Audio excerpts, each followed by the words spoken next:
What up, guys? Welcome to Music Blueprint. Today we are going to talk about how to be an artist and be in a relationship. I know this is a kind of weird topic, but I promise you it is so vital to your success. I was on tour for 3 years straight, and my boyfriend and I were long distance the entire time. And when I mean long distance, even when I went back home from touring, we were still long distance. He lived in Oklahoma. I lived in Nashville at the time.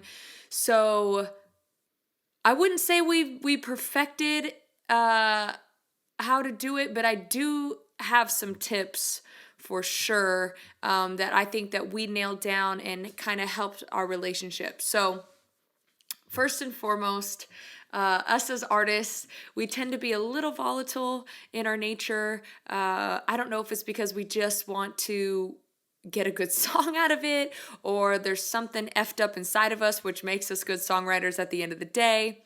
But we tend to be attracted to chaos and craziness. So the first point that I would say is try to find somebody who is very chill and very low maintenance, because when you're on the road, your attention is not going to be going to them.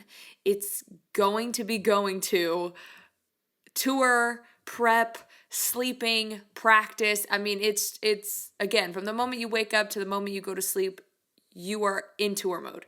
So try to find somebody who's super low maintenance as a person. I know, the heart wants what it wants, but start recognizing in yourself your tendencies. Are you typically attracted to somebody who's high maintenance? Okay, if that's a yes, then figure that out. Know that about yourself, and maybe try to search for somebody who's not that, or find somebody who maybe might be high maintenance, but you can balance it with touring. It's just touring is just 24/7, and you just really don't have the time to be putting into somebody that is constantly asking for your because all of your attention is going towards your career. So it's really difficult to have that kind of personality. Not saying that's a bad personality. You can be high maintenance and that's great, and you guys functioned great together and whatever. Not knocking it. But when it comes to this career and doing it at a very high magnitude and being successful at it, it is a 24/7 job, and you don't really have the time for somebody that, again, is just asking for all of your attention. So that would be point number one. Point number two would be find time to spend time. And what I mean by that is you're on the road. It don't matter whatever free time you get, find time to spend it with that person. Even if it's just you're about to start the show and you're backstage, just take a quick pic and send it to that person and say, hey, thinking about you, I'm about to go out on stage. Little things like that. My boyfriend and I, we were like on the Instagram vibe. We would send each other memes all the time. We would send each other goofy Snapchats, things like that. Just keeps kind of the love alive. I would try to FaceTime him before my show, because when I finished a show, I was so exhausted. I was like, I don't want to talk to anybody. I've been talking to people all day. I'm done. So I tried to not wait to the end of the night. Also, sometimes I would get done so late that he was asleep. So there was no time to spend time together anyway. So I always tried to, when I woke up in the morning, I would do my routine that I had, and then I would try to give a call to him and talk to him for an hour or two, and just show, that I cared and I was thinking about that person. So you always have to find time to spend time together. And it's really a conscious effort, because on tour, so many things start coming up. And typically what I have found on tour is the mornings, early afternoons is the free time. So what are you doing in that free time? Are you goofing around with your other bandmates, or are you writing a song, or what are you doing with that time? And just taking a sliver of that and giving it to your significant other is really, really important when you're on the road, especially when you're on the road for like 2-3 months at a time. I mean, I would go for 3 months at a time and then come back home for a month. So it was really important to have even just a moment, even if it was just 10 minutes, something every day that told that person, hey, I'm still thinking about you even though I'm like super busy. Now, the third thing is you have got to communicate your priorities. If your priority is music and that takes precedent over your relationship, that needs to be communicated. It can't be the person constantly is telling you, well, you never make time for me, you never do this, you're always doing music, you're always doing that. The way to navigate that conversation is you have to say in the beginning, hey, look, I'm just being upfront here. Really like being around you, really like being with you, but my number one priority is music. It's my full focus. It's my number one. You're number two. Or if it's not that, that's fine as well. You can also say, hey, you're my number one, but music is a really, really close, it's really like a 1.5 to you. So let's work this out because I need to be able to give a ton of time to my music to be able to, make money or skyrocket or whatever. But I also understand that you're an important person in my life. And if I become successful, I don't want to become successful without you by my side. So how do we make this work? What do you need?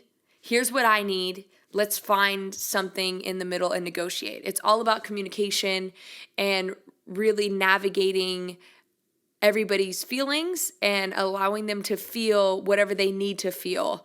Because you can be on the road and even though they might have agreed to something beforehand and said, okay, let's do this. Well, then on the road, it's not working. So then you need to have another conversation about, hey, this isn't really working for me. Or maybe that your significant other is saying, this isn't working for me. Then you guys need a new game plan. Everything is about planning and getting a game plan ahead of time.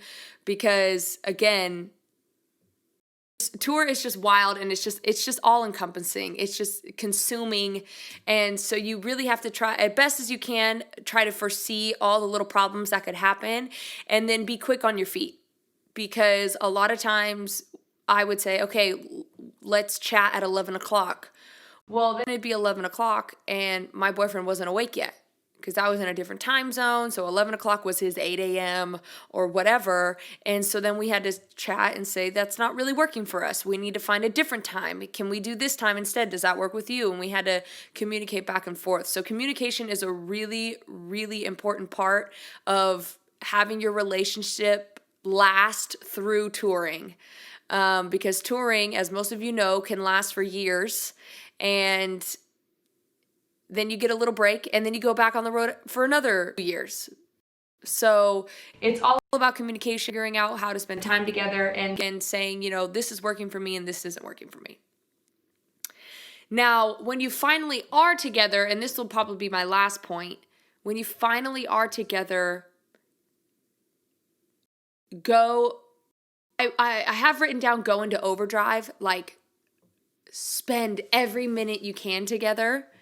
Now, this might work for you and this might not work for you. That point did not work for me.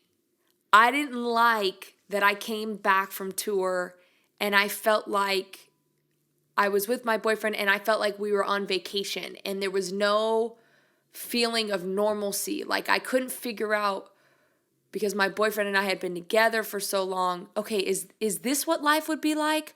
Or is this just vacation mode because we haven't seen each other for a long time?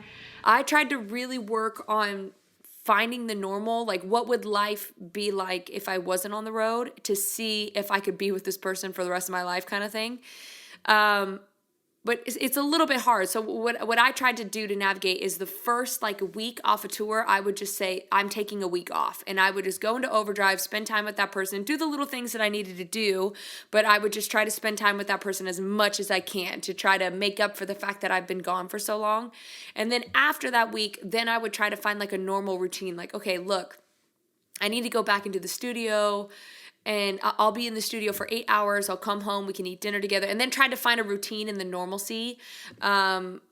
because again, music is not a normal life. So with trying to find some normalcy in that is key, and it's key to your sanity and key to the balance of your life. So that's just what I did. It seemed to kind of work for us. My boyfriend is more. He's like one. He has three of other siblings, so he's one of four, and I'm only child. So I'm so used to being independent. So it was really hard for me that week to come back and just focus on spending time with another person, because I'm just very independent, and I don't need a lot of time spent with me for me to feel like you care about me. But that's not how my boyfriend is. So we had to navigate that and figure that out. I would still say now, even till today, we still are trying to tweak that and make that work for the both of us, because again, you're navigating two different personalities and feelings and all of that stuff. So anyways, hopefully that helps with you guys having successful relationships and being on the road. I'm telling you, it's really difficult. It requires a lot of effort. I know relationships in general require a lot of effort, but you're adding something as touring that requires even more effort. And I think these points can also be applied to beyond touring. Again, music is an all day, everyday thing. And you have to realize that at the end of the day, as much as success is important, it's not worth it if you have nobody there with you at the end to celebrate with you about it. So make sure that relationships are important to you, and make sure that you don't let music consume you so much that you put everybody else in your life to the wayside. I'm telling you, it's not going to be worth it at the end.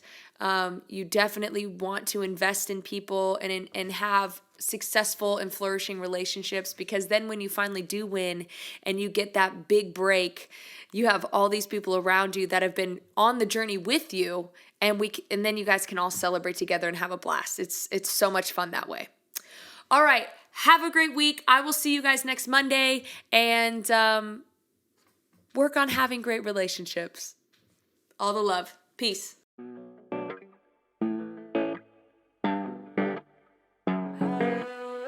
You got me tripped up in my head.